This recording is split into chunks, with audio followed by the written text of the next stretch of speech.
Selamat datang kembali di sesi deep dive kita.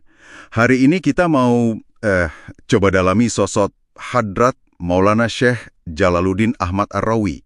Yes, beliau ini kan figur sufi kontemporer ya, dari Malaysia, dan juga penulis yang cukup produktif di tradisi Naqshbandiyah Mujadidiyah. Betul, sumber kita kali ini kebanyakan dari teks-teks biografi beliau.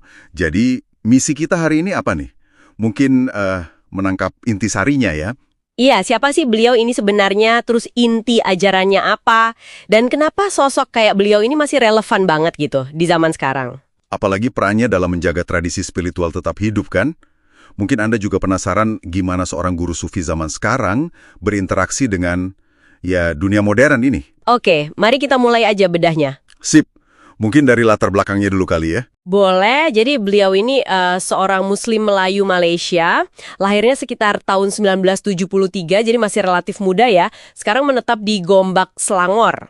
Pendidikannya gimana? Formal gitu? Ada pendidikan formalnya, dulu di St. George Institution di Taiping, terus lanjut mendalami studi Islam, bahasa Arab sama Syariah di Pakistan, tepatnya di Jamia Ashrafiyah, Lahore. Wah, jauh juga ya belajarnya. Iya, di bawah bimbingan ulama-ulama ternama di sana.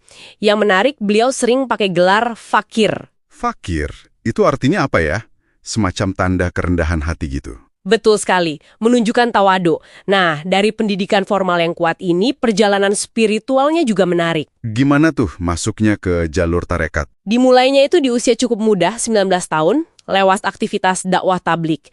Tapi inti ajaran spiritualnya itu dari tarikah Naqshbandiyah Mujadidiyah. Oh, jadi fokusnya di situ ya, belajar langsung dari gurunya. Iya, beliau belajar langsung dari mursyid utamanya, Hadrat Khwajah Khan Muhammad Sahib, di Khankah Sirajiah, Pakistan sana. Oke, terus tadi di awal disebut ada yang unik, afiliasi Al-Uwaisi itu ya.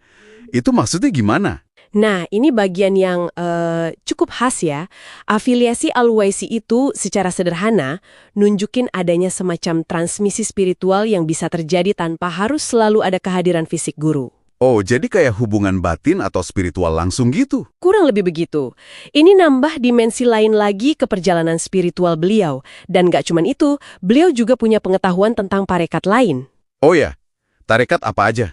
Disebutkan beliau paham juga soal Qadiriyah, Chistiyah, dan bahkan punya nisbat semacam koneksi spiritual khusus gitu, dengan tokoh dari tradisi Chisti. Wah, berarti wawasannya luas ya, nggak terbatas di satu tarekat aja.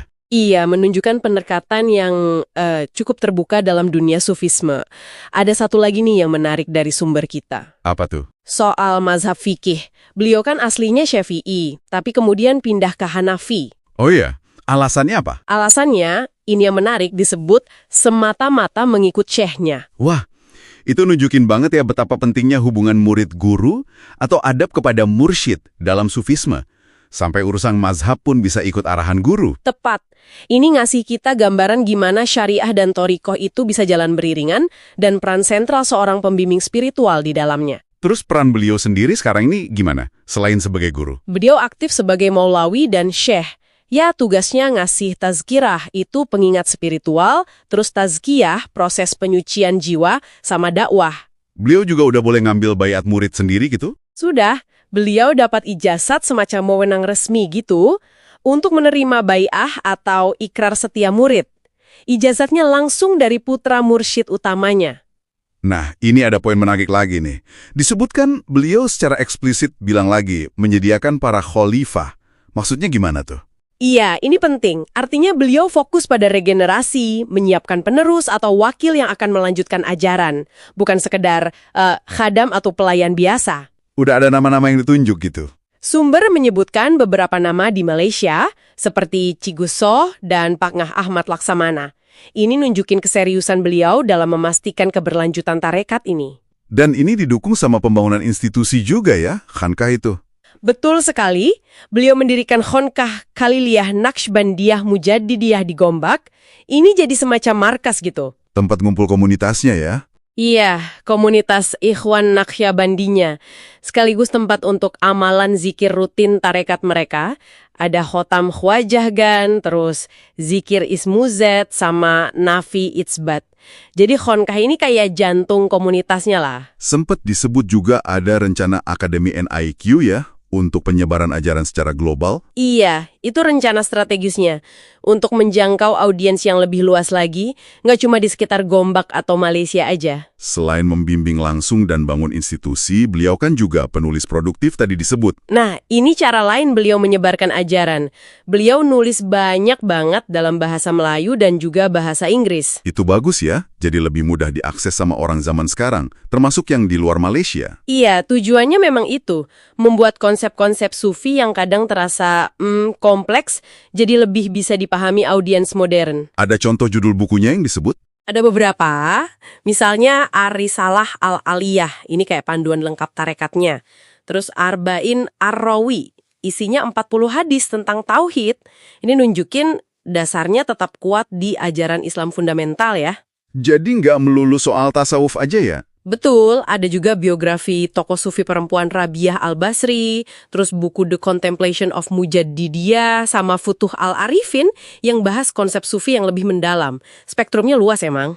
Karya-karya ini jadi semacam kurikulum juga ya, sekaligus upaya pelestarian ajaran? Bisa dibilang gitu. Nah, selain itu, beliau juga nggak lepas dari isu-isu kontemporer. Maksudnya gimana?